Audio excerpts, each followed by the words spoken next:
Welcome to the Matters Podcast, where combat sports, mindset, and real-life lessons collide.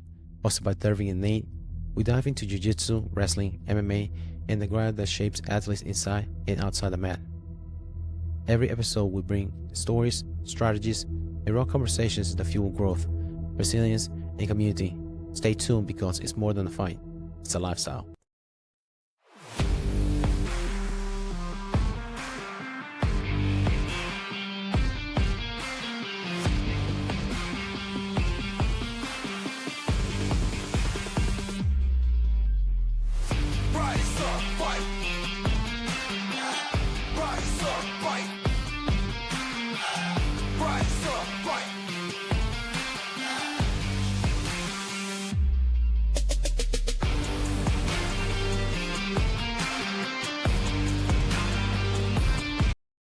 What's going on, everybody? Welcome back to the show. I'm your host, and joining across the mic, as always, is my guy, Nate. Man, we have an absolute monster of an episode lined up for you today. We're breaking down the aftermath of UFC 330, looking ahead of Legends' final walk with Chris Cyborg retirement fight this weekend, and doing a full preview of UFC BJJ 10, streaming live tomorrow from Meta Apex.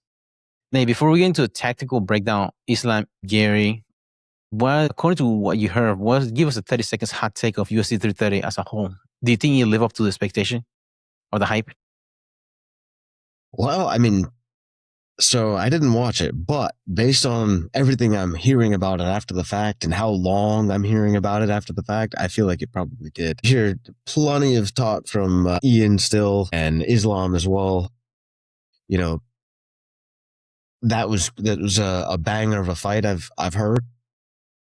And then, I mean, they're not the only ones we're talking about. The Mackenzie Dern, Gillian Robertson, which maybe that one's getting some attention for the wrong reasons, but yeah, I would say it was a packed card regardless. Yeah, no doubt. I mean, we got a lot of dynamic grappling adjustment, like you said. We had historic record-breaking moments, explicit retirement ultimatums for one of the fighters, and even a referee was taken out during one of the fights. So sit back, lock in, and let's get straight to it. So let's start with the very top. Islam Makhachev defending his 170-pound strap against Ian Machado Garry in a 5-round war. Islam got a unanimous decision victory 49-46, 49-46, and 48-47. But man, Garry gave him problem, like you said. Earlier in the round, it seems like the game plan for Garry was he was staying directly in front of Islam earlier and let some combination smoothly. But come on, Ian Garry was throwing in the first and second round, he was throwing high kicks, but he wasn't head-hunted, but he was intentionally throwing them to where Islam's forearm. So he'd be able to drain his grip in his grappling, for his grappling exchanges and for punches as well. You'd be able to take out that forearm. It's hard. You know, when you, especially in the gi, how many times do your grips just wear out? So imagine getting hit on the forearm throughout the fight for 10 minutes. Yeah, you can imagine when you're trying to get a takedown, your freaking arms are freaking gone. But Garry actually ended up abandoning those high kicks in round 3. In round 3 was where the ultimate turned into scramble fest. But Garry was able to stop Islam takedown with a sit-out during the high crush. And then out of that engage, when they disengaged, Islam was able to catch it with a head kick that dropped Ian. And now shifted the momentum, but what take Garry's defensive wrestling early on, specifically his ability to scramble out of that crackdown. I don't know what the crackdown position is.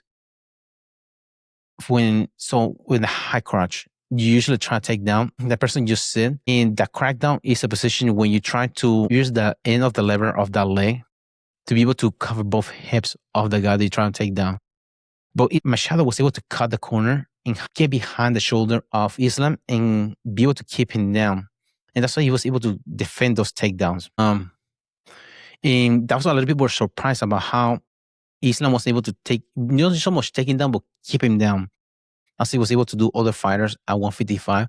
And at 145 pounder, of course, Alexander Volkanovski is a smaller guy. He should be able to do that. But now he's at 170. He was able to do the same thing with Ian Machado Garry, longer guy, trying to take him down. It seems like more of a challenge for him. And then you can literally hear Khabib in the corner screaming at Islam, like in the rounds. It's like in round 4, about get him down, get into the mat. You see it every time Khabib, get him to the ground, get him down.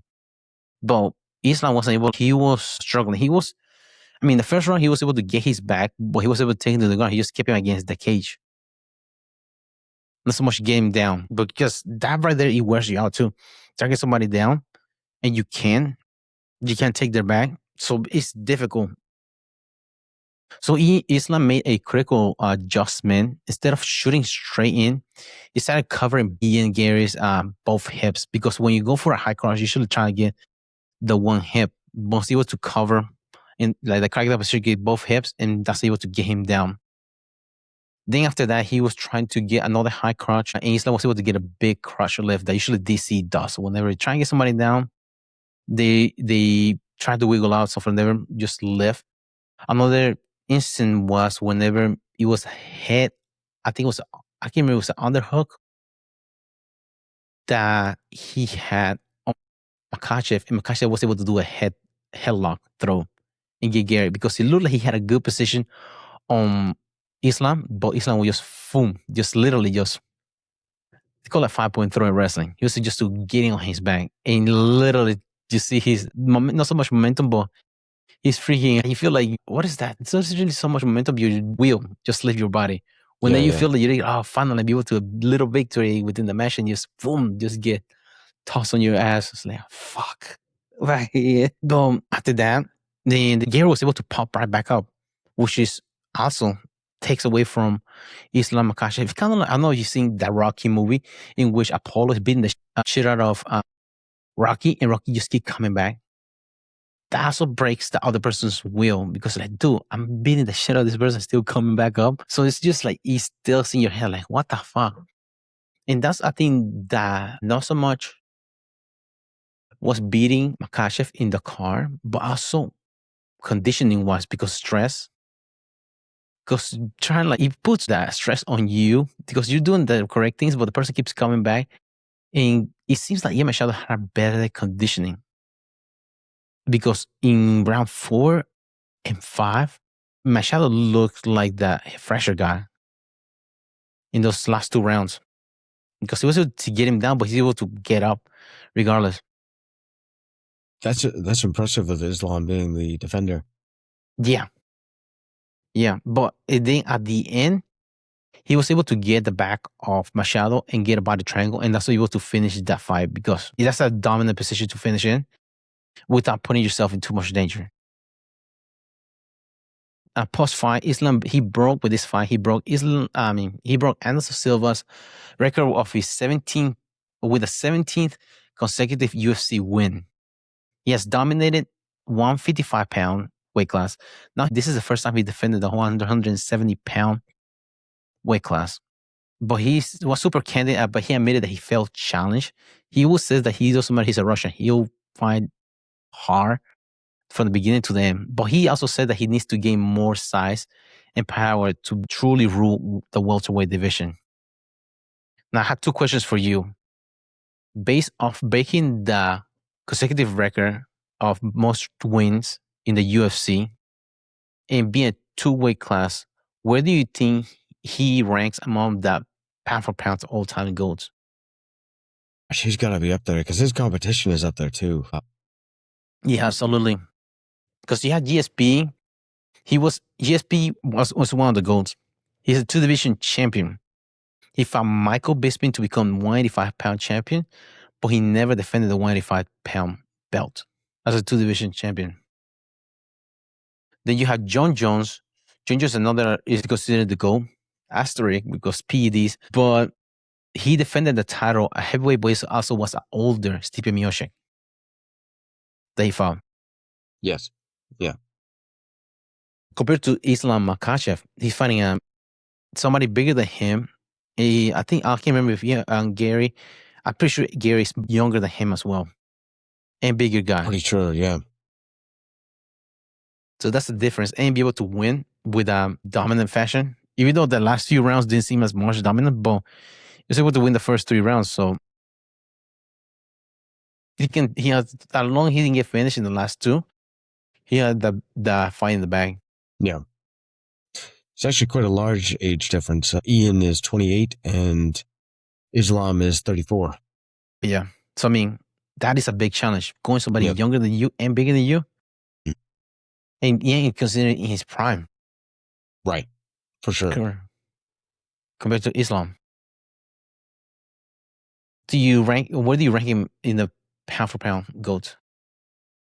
It's hard because I'm definitely biased. He's not my favorite by any means, but he's up there. Yeah, I mean, undeniably up there. Most consecutive. He's defended his title.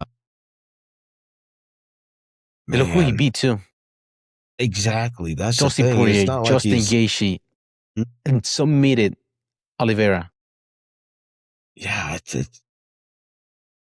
he's got to be up at least top 3. Mm-hmm. Yeah, because I mean, I consider Mighty Mouse is the GOAT. Technique wise, but also the competition wasn't as big as it was with these other guys. Because John Jones had asterisk, by the way, but he went against guys that were Shogun Rua, Rampage Jackson, Glover Teixeira, DC, Cyril Gahn, current interim champion. Stipe Miocic was the most wins at heavyweight as a champion. Who else do you have in there? Alexander Gustafsson. So many other guys that he beat along the way when they were in their prime. Boom. Pete is that one asterisk that will put on him as far as it goes. He has a really tough schedule when it comes to fighter. Pete Belfort on TRT, rip his arm in that fight. West Linn, Oregon, undisputed and undefeated. Chael Sonnen, he beat him. Dan Henderson, that he's supposed to fight. I don't think they were fought, but that's another one that he's supposed to fight. But I think Islam Makhachev, he flies on the radar as one of the GOATs because it seems like he's on the Khabib's shadow, perhaps. Yeah, I would say it just, yeah. I feel like Khabib was more dominant. He just didn't do it for long. Mm-hmm. It's the only one that retired undefeated. Speaking of that camp, he with this win, I think the record combined of wins 102 fights. Yeah, or 100 fights. I think that's what it is combined that they have won as a team. Him, Khabib, Usman, Nurmagomedov, and I can't remember what's the other one in PFL. I'll come in the same camp. 100 wins. That's dominant. Those Russians, they look relentless. And this PFL card that's coming on this weekend that we'll talk about later regarding Chris Cyborg, that's all the Russians, 170, 155 pounds Russians. That, dude, like he said, Russians. Going back to the Islam conversation, he said that he wanted a title eliminator between Joaquin Buckley, Carlos Prats, or Michael Morales next. Who do you think actually poses the biggest threat out of those three at 170? What are you thinking there? Michael Morales seems like on the radar. I don't think Joaquin Buckley is up there yet. But Carlos Prats is on a freaking tear. Smoking cigarettes and kicking ass. That's what he's doing. Beating the fuck out of Eve. The only one guy that beat him was Ian Machado Garry, beat Carlos Prats. But Carlos Prats is a freaking Muay Thai guy. I don't know how his grappling is. That's the only question when it comes to Carlos Prats. But man, dude, he puts on that pace. Who did he beat the fuck out of last time? Carlos Prats. Because he had to go overseas to fight in that fight. Jack Della Maddalena. He beat in the third round. He beat Geoff Neal after Machado Garry beat him. He beat Leon Edwards, knocked him out in the second round. Excuse me. And then he beat Jack Della Maddalena, former two champions right there. Leon Edwards and Jack Della Maddalena back to back. Finish him, striking. So, I mean, he seems to be the candidate for that. But if it comes to striking. But his grappling is questionable because it is a Russian that he will be facing. So, yeah. The competition seems to be strikers right now, but. And a lot of people don't think about Islam as a striker, but his initial discipline, I think, was taekwondo as a kid. Yeah. Then he went into sambo. Okay. I did not know that. So I mean that counts for something as far as striking, the Mhm. striking base. Yeah, And, the interest in the study in it probably. mhm. As early dexterity that you learn as a kid. hmm Because your body, how many clumsy people do you see starting jiu-jitsu later in life compared to a kid that has been wrestling since they were little?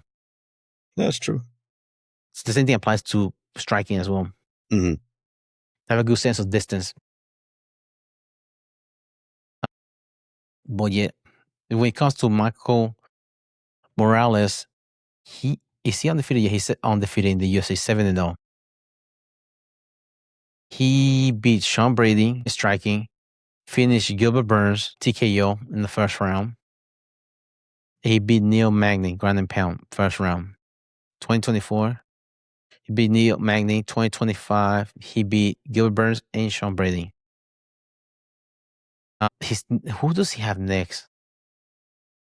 I don't know who he has next, but he wants to have, because his name is Michael Morales. He's a big Spider-Man fan. Miles Morales. He wants to wear those shorts for his next fight. Spider-Man shorts. Really?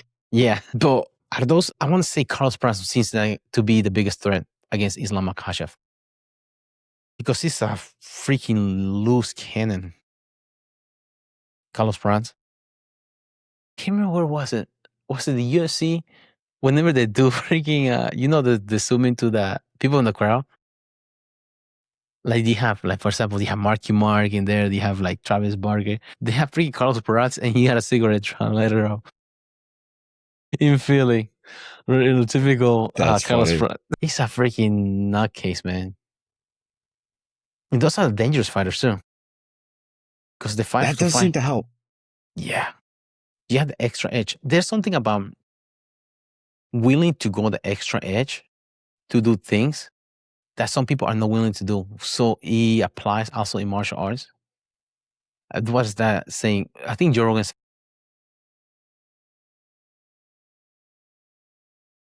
Yeah. Yeah.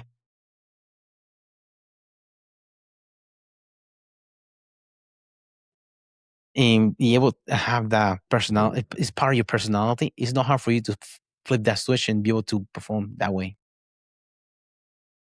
Be able to do things like that. Yeah. True. I'm curious. Yeah. I mean, it's an interesting one because, there's people that have that switch, you could say. But I don't think that the Russians would be too hesitant to, flip that switch either. Islam, I feel like the way they train really counters that. You know what I mean? Mm-hmm. Because just what they go through is so grueling. I feel like he doesn't have too much that he's going to be holding back. You know what I mean? Yeah, it feels like it's more of a way of life for Russians. Yeah. The way they're training. And Mhm. also some of the things that he's doing is not line up with that lifestyle that you need to be an athlete. For example, smoking usually hinders your cardiovascular system, high blood pressure issues, some may say, as you get older. So it might seem some shortcuts or vices that he might have in his life, in which Russians, at this level, everybody's tough. But it seems that that's something I was thinking about recently too, because it is for example, in the wrestling part, a lot of people want to be tough, conditioning and being strong and stuff like that. But to a certain extent, everybody's tough. And you can still be tough and drill hard. So the way that your muscle memory is built off the technique that you use, scrambles, and being in good positions, rather than just lifting heavy shit and running as hard as you can just for the sake of conditioning. And that's what it seems that Russians do that a lot. They do a lot of drilling and just to breaking point until it just gets engraved in your brain that you cannot do it wrong any longer. Compared to other people that want to be just doing the extra shit, being like Goggins. No disrespect to Goggins, but he's doing hard shit just for the sake of doing hard shit. But if you are able to drill your specific sport to a point of breaking without making mistakes, that is really, really dangerous sword. Mhm. You don't want somebody willing at you. Right. Exclusively training, to get that grit, to get that, don't stop. That will not counter somebody with skill. Mm-hmm. So when you can do both, that's hard to beat. Yeah. And they have is the art part of martial arts in which they are able to enjoy shit that really sucks.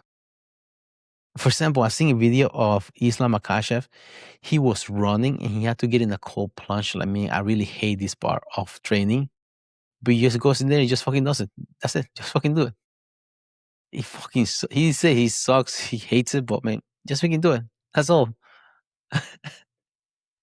They understand that bad things can only last for so long. And they will outlive it. But that's a way of life for them. Because there's a difference us that we have the options or the privilege to choose our suffering. For them, they know that shit sucks. They have to do it. If you for the job that they're signing up for, you might as well just do it. It doesn't matter whether you complain about it, just do it. You seen the video whenever he was complaining about media, and Khabib told him, "Do you want to do any more media? Just lose. Yeah, right. Yep. All this goes away. You don't have to worry about it anymore. Just go home. You can fix this problem. Yeah, if that's your biggest problem that you really have right now is doing media, it's okay. You just go out there and lose. That's simple. And that's a way of life for them. Just it sucks, but man, it's part of the job you have to do. And not everybody, if you're able to adjust to that mentality that they do, man, you can go a long way in whatever you want to do. Embrace the suck, which is that a lot of wrestlers they do. They are taught that enjoy the suck. I know you've seen a video recently. One of the Brands brother from Iowa, Terry Brands, he was a coach for the Olympic team some time ago. And there's this young guy that he was struggling going up that hill. This freaking hill, I don't know what it's called, but it's in the Olympic, it's in Colorado. I think it's like 2.1 miles all uphill. And you had to run. And he had him doing sprints. This young guy by the name of Daniel Cormier was in the team. And Terry was telling him, this is like, DC was telling him, no, this is as fast as you can. I can go. I said, no, this is as fast as you think you can go. I know you can go faster. You can go. This is what your body telling you about it. Body can go harder than this. You can go. You're not enjoying this. You're supposed to embrace. This is a privilege. You're supposed to embrace it. You're pushing it away. If you embrace it, you do as hard as you can, then you'll be able to enjoy this lifestyle. It's not about you pushing it. It's the resistance you're creating yourself from greatness. You can be great if you're able to accept this and just push hard because your body can go harder. You just don't know. You just put a regulator, and that's a way that he explained to them. You have to enjoy this, the extra work. That's why Cejudo was able to get great because he was able to make him do stuff that sucked really bad even after practice. Because everybody has a 2-hour practice block whenever they train. But what you're willing to do after that practice over, take 15 minutes to do some conditioning, get better at something, get better at one technique that you struggle during your practice. And that's just compound interest along. It adds up throughout the year or during that training cycle. That you want like other people that are in your team that are not willing to put in that time. That he talks about that. But if you're able to enjoy, if at the very least embrace that grind, you'll be surprised how good you get.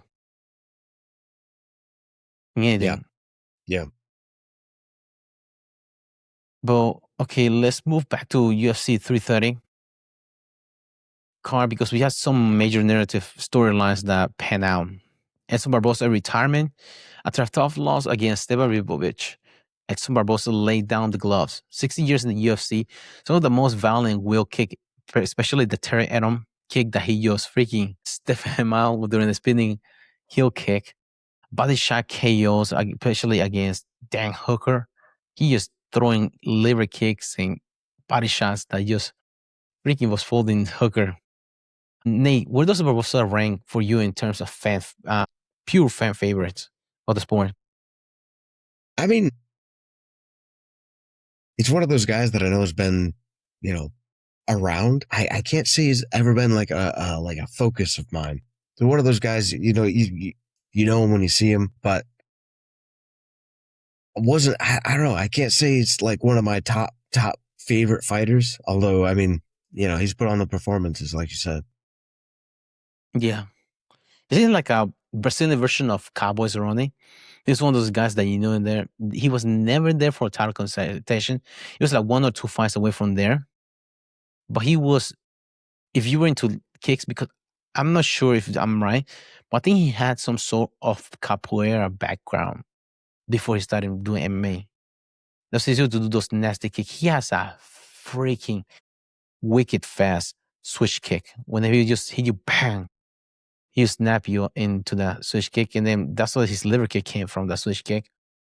But man, he had a couple of highlights. He hit the spinning heel kick, seems to be one of the trademark. He hit the fuck out of Khabib with that, and Khabib just ate that like a freaking tank, like it was nothing. He starched at him with that, and then Khabib just got hit. He just kept going forward. That's a freaking. So you get how freaking tank that guy is. Yeah. But yeah, he had a lot of nice chaos. Another one was Shane Burgos. I don't know if you remember that fight. He hit Shane Burgos with a 1-2. And he hit him. Barboza said he felt like he landed that clean. But Shane Burgos didn't face him. But it was one of those delayed knockouts. So he hit 1-2. And it was 4 seconds later, Burgos was just falling back. He was trying to catch his legs. He's falling backwards. And before you know, he was on his ass. And he tried to get up, and Barboza just landed on him. But it was like a delayed response of the knockout. He got doom, doom. And then he was moving. And then all of a sudden, you see like he was trying to sit down on a stool that was no longer there. That's what he was doing. Gee. That's that bad one. You're trying to sit down in your leg. He kept walking backwards while he's sitting on the invisible stool. And you just land on his ass. It's like, oh no. That's not good. Though that was one of the few fights that I remember him notorious for Barboza. And of course, his last Philly fight was against Justin Gaethje. It was Justin Gaethje wasn't a freaking tear. I think it was a right overhand or a left hook that just starched Barboza in that fight. Then that's one of those that was a fight that he was right there for contention. Then another one was against Khabib. Khabib was able to get him down, and he just had 1,000. Have you heard of the 1,000-mile stare? I was like, fuck. I'm stuck under this fucking guy. And he just looked at that clock. And then Khabib was able to beat him, of course. Like he beat everybody else. Right. But as far as like company-wise guy, he was able to win the fight guys. And he even dropped down to 145 pounds too. Trying to be able to extend his career, but he seemed like he was a good company guy. They don't want to talk good about him, even though he was able to get any titles in his belt. Next fight, we're going to talk about Mackenzie Dern's title defense. She put on a total clinic against Gillian Robertson, winning a 4-1 across 25 minutes. Her guard passing the top control looked cleaner than ever. In my opinion, Gillian Robertson, she looked like she was stuck in the mud. She didn't much engage. She didn't try to, in the standout, try to go Mackenzie Dern. That brand bar for Gillian Robertson seems like it is her top pressure build takedown. But for some reason, whenever she faced Mackenzie Dern, Mackenzie Dern was able to get two rear naked choke attempts against her. In which, that's not good if you're getting your back taken by Mackenzie Dern. True, yeah. Dean Thomas, he seemed like he was defeated when it comes to cornering. Have you heard the rumors about Dean Thomas? Rumors? About him. But during the fight, he looked like, man, he felt like he just gave up on his fighter because she wasn't answering, and that's actually the corner man's job. Like, if your person is not for you have to wake him up. Like, dude, you have to wake up. You're in the fight. Yeah. Who was it? Norman? Mark Norman, he said, if I was a coach, It was coaching a woman. Tell us to calm down. Really get her right up. Yeah, that would fix it. But it seems in this case that he was able like to get her wake up, and she was getting beat by Dern, which is a top fighter. But then it seems like she was beating herself too. Like she was giving too much respect to Dern in that fight. Now, what did you take when the Dean Thomas retired from being a cornerman right after his fighter lost? I mean, that was poorly done. Yeah, I feel like, not to make excuses for him, but I feel like something has to have been happening there.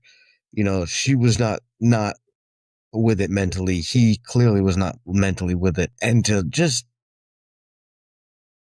assuming he's been coaching for a while, I would think that he has the knowledge to not say what he said. So it really makes me think that, you know, something was going on. That he wasn't there, she wasn't there. To say all of that, that's crazy. I mean, Yeah, nobody thinks that's acceptable. He knew that wasn't acceptable. Yeah, but it just unless he didn't was care for somebody some out of reason. touch. Yeah, maybe, but it just seems, I don't know. You'd have to be very out of touch. Yeah, because I think he was coaching her since she was 16 years old or something like that. Wow. She's 31 now. Yeah. And seeing the things like, I told her that was coach as far as she could go. And I think this is as far as she can go. Like, they don't say that about No. the fighter. No, absolutely not. And I think he has his own gym. So he has all the fighters that he coaches. But he says he's not retiring for coaching. He's retiring for cornering fighters. Interesting. Uh-huh. Because I think Matt Serra did the same thing, but Matt Serra he wasn't like that. It's like you step in because it's too much for him. That's it, Phil. Especially if Dean Thomas is one of the, not so much a commentator, but he's like a consultant when it comes to striking for the broadcast team. So, I mean, that can be difficult. If you're one of those, you have to do interview coming up before the events. You have to do that job of a correspondent during the fight, and then you have to add in the beat change the hat into going to coach one of your fighters in there, and there's a thing that you cannot give 100% if you do 5 things at the same time. So, I mean, if you do all those things, there's no way you have the energy to corner your athlete correctly, as you should. Maybe he should say that instead of saying that bad thing about his athlete. Yeah, 100%. That's the thing. I mean, if cornering is not your thing, stepping down isn't a problem. But you don't have to, you know, trash talk somebody that's supposed to be extremely close to you while stepping down. That doesn't make sense. Yeah, that's poor taste. Unless they had a conversation. I don't want to speculate, but I mean, she's 31. She might be start her own family because take some time off, maybe, and maybe come back, try and make a run for another title, something like that. Yeah. Well, I saw she released a statement though, saying that he left a voicemail apologizing, but she didn't think his heart was in it. Oh, wow. Sort of deal. So something's going on there. I really don't. Yeah. I mean, yeah, you're right. If you have a long relationship with somebody as your coach and athlete, you don't say things like that in public. Even when you have a conversation with them. Right, exactly. Yeah, it doesn't matter what kind of conversation. Even if he told her that to her face, you don't say that to everybody, you know? Yeah. It just, yeah. They're pretty sure he got a call from her manager and, hey, what the fuck are you saying, man? As far as she can go in her career, what the fuck? Yeah. I mean, she just came off a 5-fight winning streak before this fight. Mm-hmm. You cannot say she went against Mackenzie Dern, she lost against Mackenzie Dern. This is the end of her career. She still has something left in her tank. What would you see her as a team? Where do you think she should go if this doesn't pan out with Dean Thomas? I don't know. I don't know. I don't know where she goes. I don't know what her plans are. Mm-hmm. Because the girls divisions as far as champions, they don't really seem to be having a big camp. For example, Mackenzie Dern, she goes to Cejudo, she goes to Atos, she trains on the Jason Perillo for the striking, which Jason Perillo doesn't take many fighters. Then you have Valentina Shevchenko, she's all over the freaking world, training wherever. They don't have a big team. The only one I think has a big team is Kayla Harrison, American Top Team, that she has Mike Brown as one of the coaches in there. But the women's, they don't seem to have a big camp when it comes to being successful. All the champions currently. Even Alexa Grasso, she has her own team. Well, Diego Lopez was in there, but I think he left. He's in Oklahoma now. But I think her uncle was a boxing coach. That's how she got into MMA. Both for her, I'm not sure where she should go if she leave Dean Thomas' team. Sam Willie is another one. She trains under her own camp. She doesn't have like a big camp either. That is interesting. I mean, I'm sure that would be a hard move because she's been training so long with this current coach. But I mean, after that, it's the right move to me to just change gyms because, yeah, I don't know. Clearly, there's not much confidence there in his own fighter, which is, I don't know, bewildering to me. And I feel like I wouldn't be able to train for a coach who I knew felt like that about me. That's just no way. The coach is supposed to push you beyond what you think is possible, and it seems like the opposite is happening here. Yeah. It's okay if you don't feel like she was firing on all cylinders during the fight and she wasn't responding to your commands. Not everybody does respond to your commands as you want to. It's not a freaking robot. You program something and they will do exactly what you tell them. There's different dynamics and stuff like that, but don't take it on her. And most of the time, we see a lot of good coaches when they talk about after a loss. They say, okay, a lot of things were happening, and most of the time, they take the fault of the foul, of the shortcomings of the performance, rather than blaming it on the athletes. Have you noticed that? Right. I mean, that's the thing. I feel like as a cornerman, that's part of the job is to build up the athlete and to try to figure out, what makes them tick, what triggers different emotions. So you really need to know them very personally. Because if you need, it genuinely, in my opinion, it genuinely could come down to, I need to make them angry to get them out of this stupor that they're in this fight, and, to say, like, I just feel like you really have to know the fighters for that role. And, you have to be very personal, very involved to do that and do that well. Yeah. You have to know your fighter. That's why it's so intimate, the sport itself. It's an intimate sport. Because you have to know them that close. Another example of a good coach was that coach for Leon Edwards. I think he coached since he was little. I don't know if he was a kickboxing coach, but he was like, whenever he was losing against Usman, he just kept pushing, like, come on, Leon, don't let him bully you. Just keep going. You have to go out there and fight. Don't let him bully you. Just go out there. He was able to fire him up and be able to make him knock out Usman, even though he was down 4 rounds. Just able to fire him out. Come on. But yeah, it is. Unfortunately, it's something like that. And if he's treating his most famous or most higher contender fighter that way, I mean, I agree. He should probably retire from cornering fighters if he's doing that right now. Because that's not good. Yeah. I mean, to be honest, if I saw a coach saying that about his top fighter and I was training under him, I would lose all confidence in him. Yeah. It wouldn't blow me away if his gym completely changed or if he just lost his gym, basically. Yeah. Because this is not a strength conditioning sport.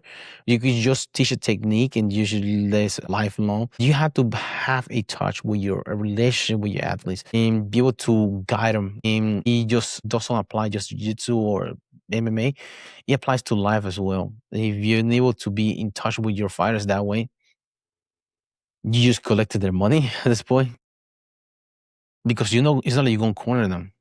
So what's the purpose of you training under a coach in which you're not willing to go into battle with you? You have a war hog. Yeah. Yeah, exactly. And that's, yeah. The hardest I have trained is whenever I know I have a coach who's like investing in me. If I don't feel like the coach is investing in me, the drive to, show up just isn't there. Yeah. I mean, yeah, I can do it to make me better, but it's a different ball game when the coach is invested. Yeah. And that's what feels different whenever you have coaches that you don't train under, but they show up during competition. It's like, why can you tell me about my game that you have not seen? It's like speaking two different languages. They give you a command or something like that. When you know in this position you're better at this other what to go to, what telling you to do something else. Like, Yeah.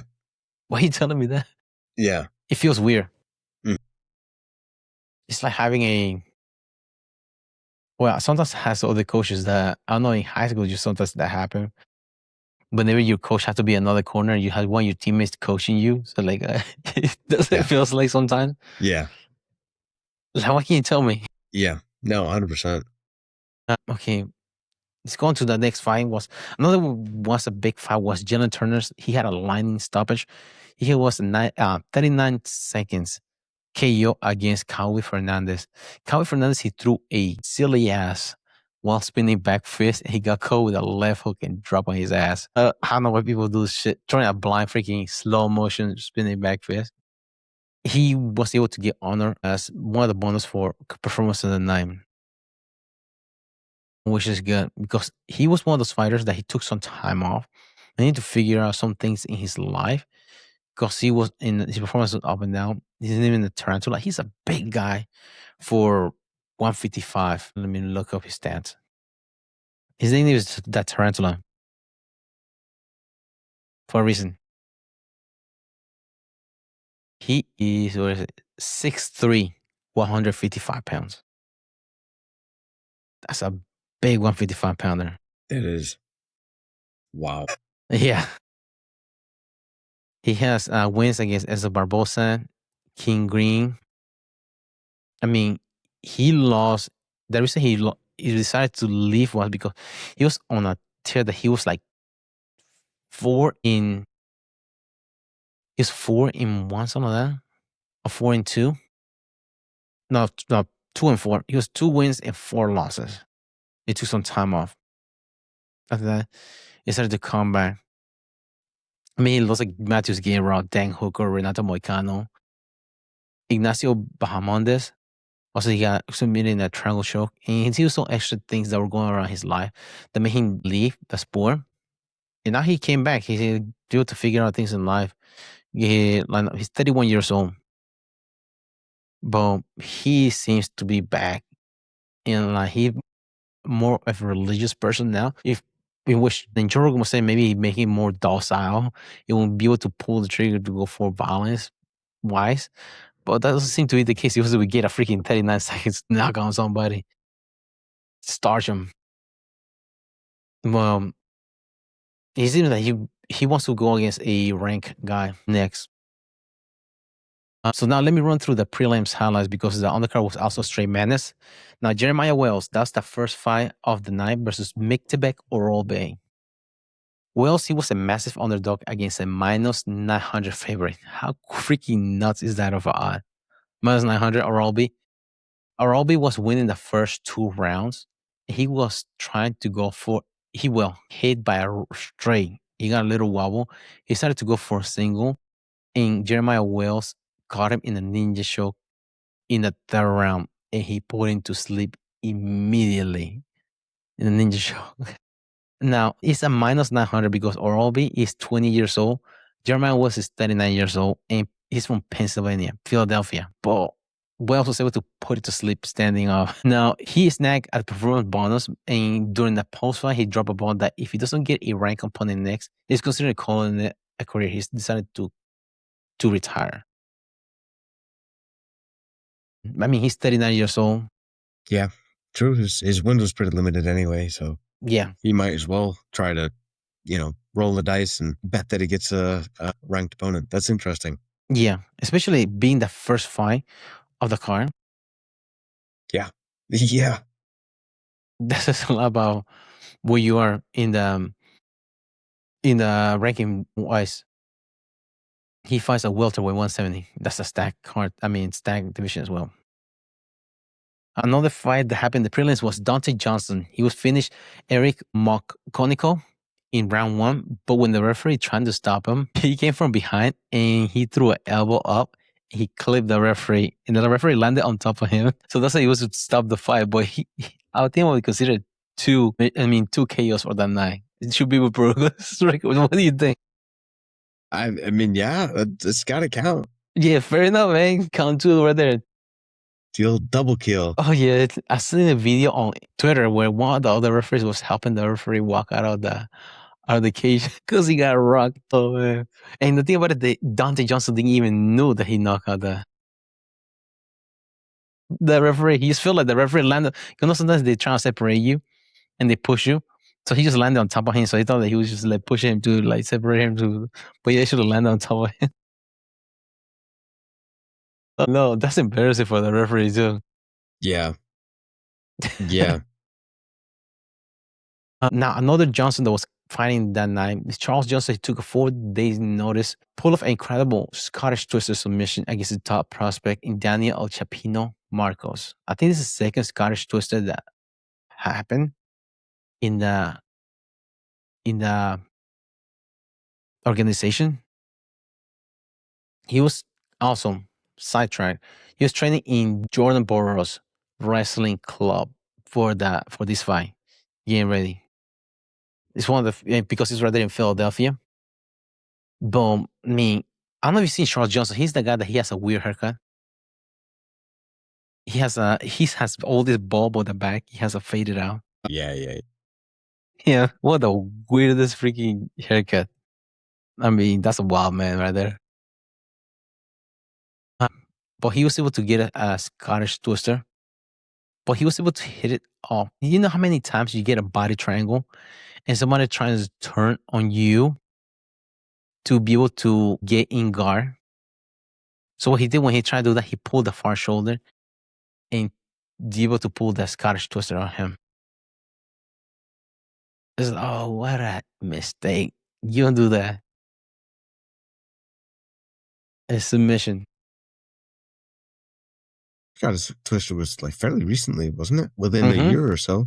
Yeah. I mean, look it up. Yeah, it was not long ago. I'm not showing up most of his.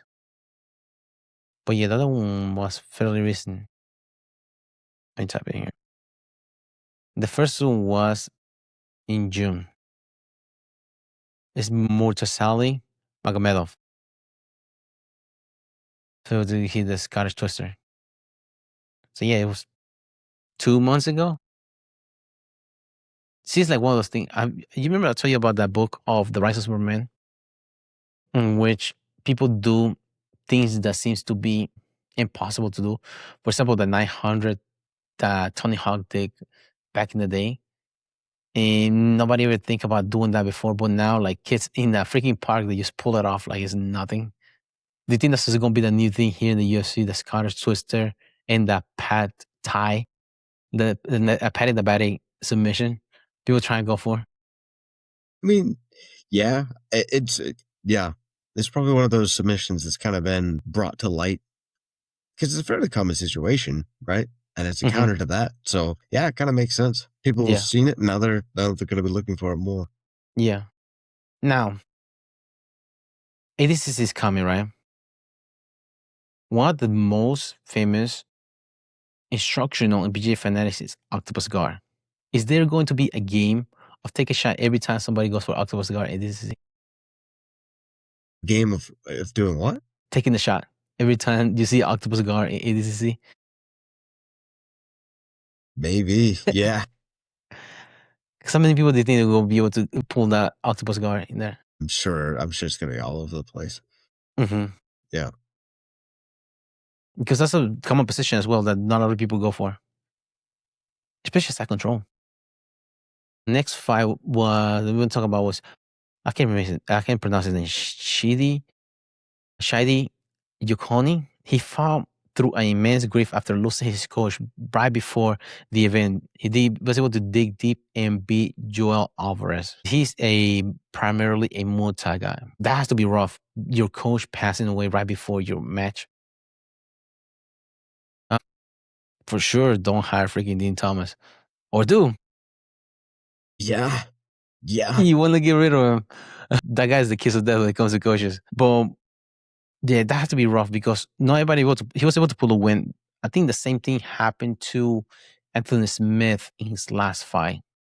His coach passed away before he went out there. He's a lifelong coach that he trained under in Nebraska. But yeah, that has to be rough, be able to go out there and perform because you just perform more than just your coach. You perform for your family. But also the coach, if you had a long relationship with them, they're part of your family as well. So it had to be rough. But congratulations to him, be able to perform as well as he did. Another weird fight that happened was Trishan Gore versus Vicente Luque. Trishan Gore,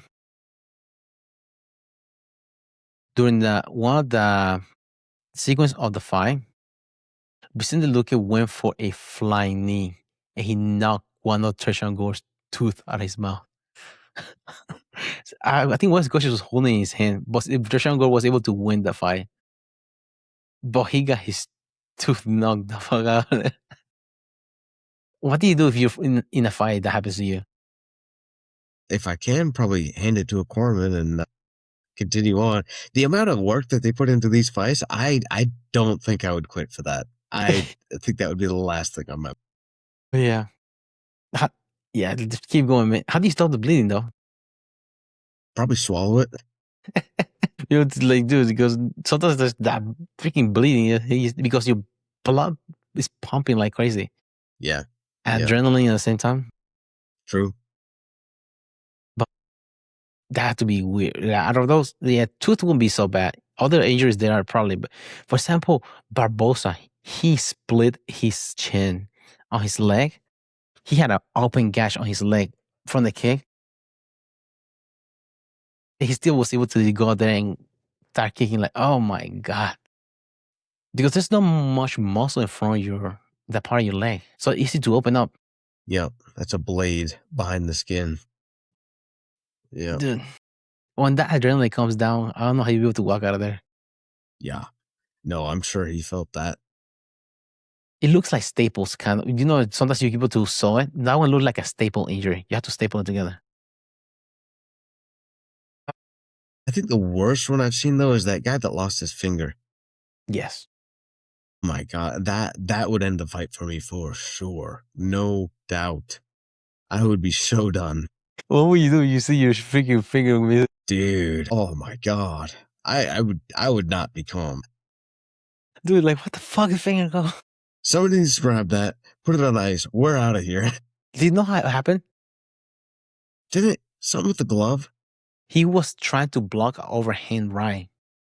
And the guy got his finger. But God. yeah, when I found out it wasn't flying, it was inside the glove whenever he found it later on. The thing was inside the glove. Oh my. Yeah. Can you imagine the freaking pain on that thing? Yeah. Yeah. Man, yeah. Yeah, how do you put that thing together? There goes his piano lessons. Yeah. Another weird thing that happened during the event this past weekend was hurting crowd reactions. Do you hear about that? Every time that Bruce Buffer introduced Herding, the Philly crowd, they started booing him. Yeah. Do you think this is a clearly aftershock from the recent Alex Pereira referee controversy? Yeah, it's gotta be. Paul Tan has spoken. Because of him getting all the lashback for him. Yeah. Yeah. Well, that's the thing. It's been brought up.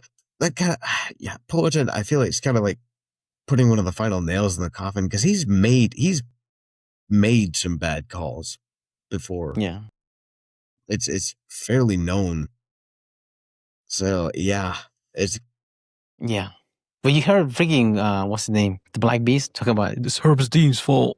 Remember when he knocked out Curtis Blade because Herb Dean's supposed to stop him, and he just kept hitting Curtis Blade. It's like, don't blame me. That's Herbs Dean's fault. He's supposed to stop me.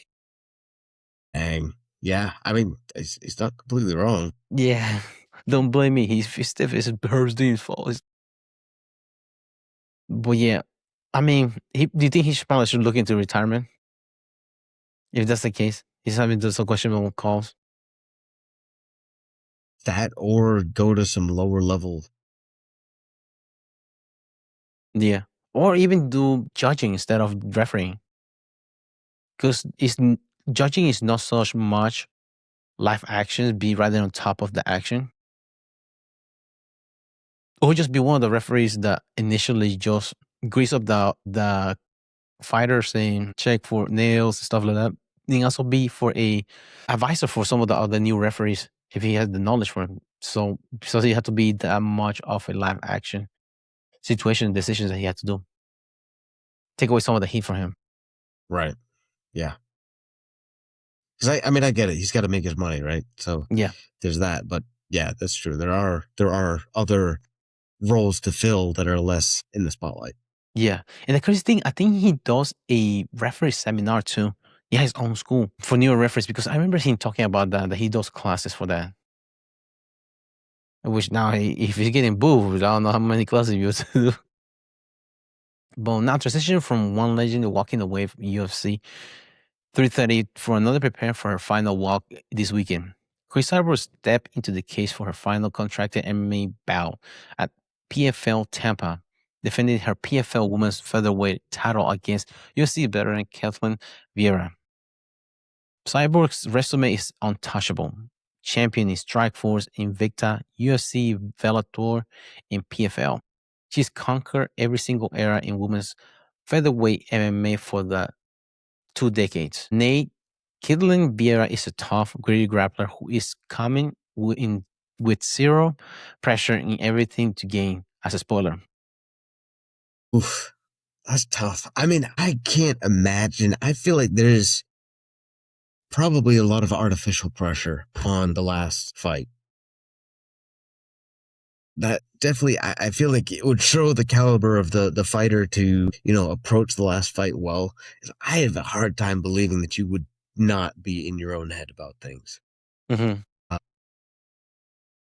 So I don't know. I mean, that's a hard one. You definitely get a call on your veterancy at that point. Yeah. And try to use experience and use, the rituals or whatever it takes to get over the nerves and go from And there. emotional too, because I saw Barboza in his last fight. He was coming in crying because he was going to retire. So you have to control your emotions, because you going to make your announcement after the fight and save it for then, rather than thinking about it before you go into the fight. You have a job to do. Go there, perform, and they have to take care of it. Everything has a time and place for everything. You're already at a place already, but just wait for the time to address that part. Because if you're in your head too much, you find yourself. Where do you rank her among in the combat sports versus women's MMA? Because just as a review, remember, she was the first, she was in the main card, not so much the main card, but she was the main event against Gina Carano back, I think it was 2009. That's the first time there's a women's MMA that they were that main event. She had a lot of good fights, Holly Holmes. I mean, she was champion all of those Strikeforce, UFC, Bellator, Invicta. I mean, all of the organizations she went to, she was a champion. There's only one woman that beat her once, Amanda Nunes, and knocked her out. Amanda Nunes is Amanda Nunes. But other than that, she dominated everyone else. I mean, yeah, top tier. I mean, yeah, she definitely makes the Mount Rushmore in female MMA. Yeah. I mean, for 20 years too? Right.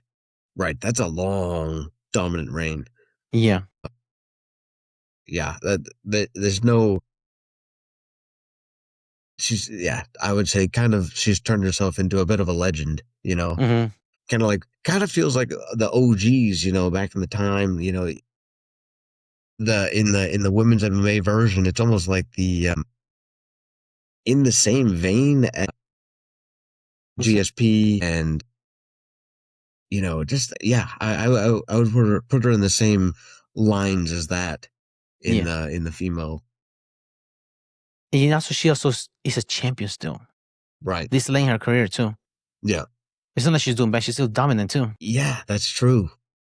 Yeah. I wonder. Go ahead. Yeah, go for it. Now, I was going to tell you something else. How long has she made 145? Because she talked about how she struggled making 145. But this is a picture right here with Frank Yeager. With Frank Yeager fought 145, 155. Yeah. Look how Yeah, much she's bigger big. she is. That's crazy. I mean, yeah, that's also the thing. I mean, so many guys go that long and they just end up getting beat up and just destroyed. But she maintained even past what you'd call prime fighter years. That's really impressive. Yeah, she was able to fight anyone she wanted to. Except for Ronda Rousey because she didn't want to. She wanted the smoke. Yeah. Although she did fail a drug test one time, but the drug test was for a diuretic. PED was for a diuretic for cutting water weight. That's what she was popped for. Which would you consider that PED or was just more a weight loss? I mean, yeah, it's definitely weight loss. It's trying to make it easier on you that last stage, which, yeah, it's an advantage, but it's not like, to me, that's not crazy. No, it's not for performance. It's just to try to win the battle of making it to the scale.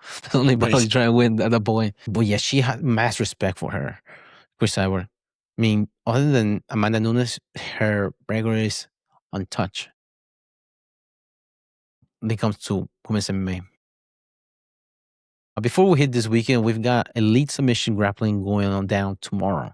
UFC BJJ 10 streams live Thursday, August 20th, 3 on the official UFC BJJ YouTube channel, straight from the Meta Apex Las Vegas. Let's break down these featured matches from top to bottom. The championship fights, we have welterweight title, Andrew Tackett versus Jonatas Gracie. This is the ultimate style clash. Andrew Tackett brings relentless non-stop pace, scramble, heavy wrestling, and dangerous back takes. Gracie counters with world-class top pressure and heavy guard passing, high-octane pace versus heavy positional control. In the women's featherweight title, we have Rebecca Lima versus Brianna Samri.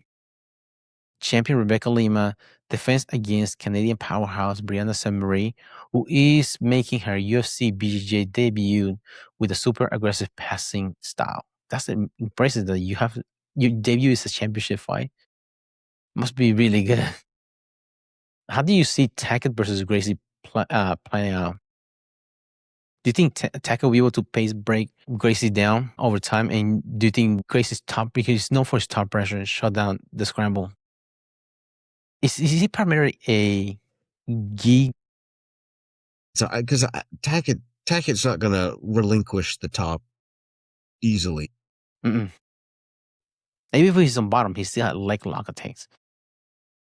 I mean, yeah. Mm-hmm. You too. Yeah, I would love to see how it does. Is Mika Gabao? Mika Gabao hasn't been signed by UFC BJJ, has he? He's been a lot of who's number one, things like that. CGI, he has been tier 2 in flow. But Mika Gabao was able to beat Jonatas Gracie. I mean, if Mika Gabao was able to do that, it's who's number one last year in June. I'm pretty sure Tack will be able to handle him. Because, man, he's wild. And for some reason, I think he was training with Mickey Mushimeshi, Taggett. Yes. Because you hear him talking about that with Demetrious Johnson. Yeah. He's able to figure out Mickey's game.